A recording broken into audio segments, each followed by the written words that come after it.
আসসালামু আলাইকুম। আপনাদের স্বাগতম জানাচ্ছি আজকের কৃষিভিত্তিক একটি বিশেষ ব্লগ ভিডিওতে।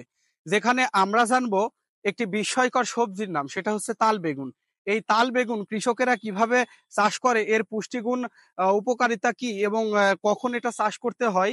তাছাড়া এর যেই ফলন সম্পর্কে আমরা আজকের এই ভিডিওতে পরিপূর্ণ জানার চেষ্টা করব। তো শেষ পর্যন্ত আপনাদের সাথেই থাকুন এবং দেখতে থাকুন এই বেগুনের উপকারিতা, এ বেগুন কখন চাষ করতে হয় এবং এর কেমন ফলন হয়। তো চলুন দেখে আসা যাক। বাংলার মাটিতে জন্ম নেওয়া অমূল্য ধরনের বিভিন্ন সবজি আমরা দেখতে পাই। তার মধ্যে এক ধরনের সবজি হচ্ছে তাল বেগুন। এটি একটি বিস্ময়কর সবজি। স্বাদে, পুষ্টিতে আর সহজলভ্যতায় এটি আজও গ্রামীণ বাংলার ঘরের পরিচিতির নাম। তো আসুন জেনে নেই তার সম্পর্কে কিছু গুরুত্বপূর্ণ তথ্য।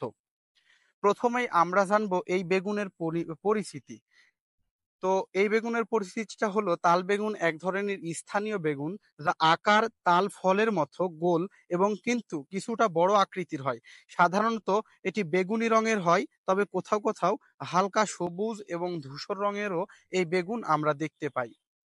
তাল বেগুন বাংলাদেশে প্রধানত উত্তর ও দক্ষিণাঞ্চলের গ্রামাঞ্চলে বেশি দেখা যায়। মাটি ও আবহাওয়া উপযোগী হওয়ায় এটি চাষে তেমন কোনো জটিলতা আমরা দেখতে পাই না অথবা নেই। সাধারণত এই বেগুন আমাদের গ্রাম অঞ্চলের প্রতিটি ঘরে ঘরে, প্রতিটি বাজারে সহজলভ্যতায় আমরা পেয়ে থাকি। এর পুষ্টিগুণ কিন্তু অনেক। আপনি যদি এর পুষ্টিগুণ জানেন, তাহলে অবশ্যই কিন্তু আপনার খাবারের খাদ্য তালিকায় এই বেগুনটি অবশ্যই আপনি রাখবেন। তাল বেগুনে রয়েছে প্রচুর পরিমাণে ফাইবার, অ্যান্টিঅক্সিডেন্ট, ভিটামিন বি এবং মিনারেলস। এটি হজমে সহায়ক, রক্তচাপ নিয়ন্ত্রণে সাহায্য করে এবং ডায়াবেটিক রোগীদের জন্যও উপকারী। গ্রামীণ হাটবাজারে তাল বেগুন সহজলভ্য। মৌসুম ভেদে এর দাম পরিবর্তন হয়, তবে সাধারণত এটা 15 থেকে 30 টাকা কেজি দরে গ্রামীণ হাটবাজারে আমরা পেয়ে থাকি। তো আমরা জানবো এটা কখন চাষ করতে হয় এবং এর চাষ করার মৌসুমটা, উপযুক্ত মৌসুম কখন। এটা সাধারণত ফেব্রুয়ারি থেকে এপ্রিল মাসে এবং সেপ্টেম্বর থেকে নভেম্বর মাসে এটা চাষ করলে সবথেকে ভালো ফলন পাওয়া যায়। হালকা দোআঁশ মাটি বা বেলে দোআঁশ মাটি সবচেয়ে এই বেগুনের জন্য উপযোগী। পানি জমে না এবং উঁচু জমি এর জন্য বিশেষ করে ভালো ফলন নিয়ে আসে। তো বিশেষ করে এই বেগুনটি ৭০ থেকে ৮০ দিনের মধ্যে ফলন পাওয়া যায় এবং এই বেগুনটিতে আপনি একেকটি গাছে ১০ থেকে ১৫টি বেগুন পেতে পারেন। আপনারা যদি ভালো ফলন হয় এবং এটা যদি খুব ভালোভাবে যত্ন নেন, তাহলে আপনারা বিঘাতে প্রায় ১৫ থেকে ২০ টন বেগুন আপনারা এখান থেকে সংগ্রহ করতে পারবেন। এবং এই বেগুন অনেক চাহিদা সম্পন্ন। আপনারা ইচ্ছে করলে এটা দেখা যাচ্ছে বাড়ির আঙিনাতেও আপনারা লাগাতে পারেন এবং এই বেগুনটা লাগালে তা দেখা যাচ্ছে আপনারা বাসাতে যেই খাদ্যের যেই চাহিদাটা সবজির, এই চাহিদাটা আপনারা কিন্তু পূরণ করতে পারবেন।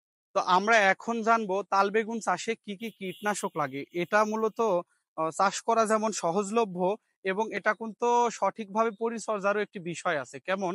আপনারা এই বেগুনে ২ ধরনের পোকা আমরা বিশেষ করে বেশি দেখতে পাই। সেটা হচ্ছে একটি বেগুন ছিদ্রকারী পোকা। তো এই বেগুন ছিদ্রকারী পোকাটা আপনারা প্রতিরোধ করতে করাটে নামক একটি বিষ আছে। প্রতি লিটারে ১ মিলি করে দিয়ে যদি স্প্রে করেন, তাহলে এই বেগুনে যেই পোকাটা, আপনার ছিদ্রকারী পোকাটা যায়, সেটা আপনারা প্রতিরোধ করতে পারবেন।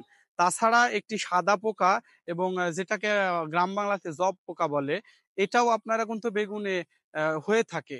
তো এটা প্রতিরোধ করতে আপনাদের যেই কীটনাশকটা দেয়া লাগে সেটা হচ্ছে কনফিডর, যেটা আপনার বেগুন চাষে দিলে সেটা বেগুনে যে সাদা জব পোকাটা হয়, এটা কিন্তু আপনারা প্রতিরোধ করতে পারবেন। তো তাছাড়া এখানে তেমন কোনো জটিলতা নাই। আপনারা দেখা যাচ্ছে যে ভালোভাবে যত্ন নিলে এখানে অনেক লাভজনক আপনারা ফলন পাবেন এবং এখান থেকে অনেক ভালো বেগুন আপনারা উৎপাদন করতে পারবেন। হ্যাঁ? তো তাল বেগুন একটি সবজি নয়, এটি একটি সুস্বাদু ফসল। এটা যদি সঠিক সময়ে চাষ করলে এবং সঠিক পরিচর্যা করলে কৃষকেরা এখান থেকে অনেক লাভবান হতে পারবেন এবং গ্রাম বাংলার হাট বাজার থেকে শুরু করে বাংলাদেশের প্রত্যন্ত জায়গায় এই বেগুনের চাহিদাটা আপনারা পূরণ করতে পারবেন এবং দেশের অর্থনৈতিক খাতে একটি কৃষকের একটি বড় ভূমিকা থাকবে। তো আজকের ভিডিওটা ছিল এই পর্যন্তই। তো আপনারা পাশে থাকবেন এবং ভালো লাগলে আমার চ্যানেলটিকে একটি লাইক দিবেন, আমার ভিডিওটিকে শেয়ার করবেন। আমার পাশেই থাকবেন। ধন্যবাদ।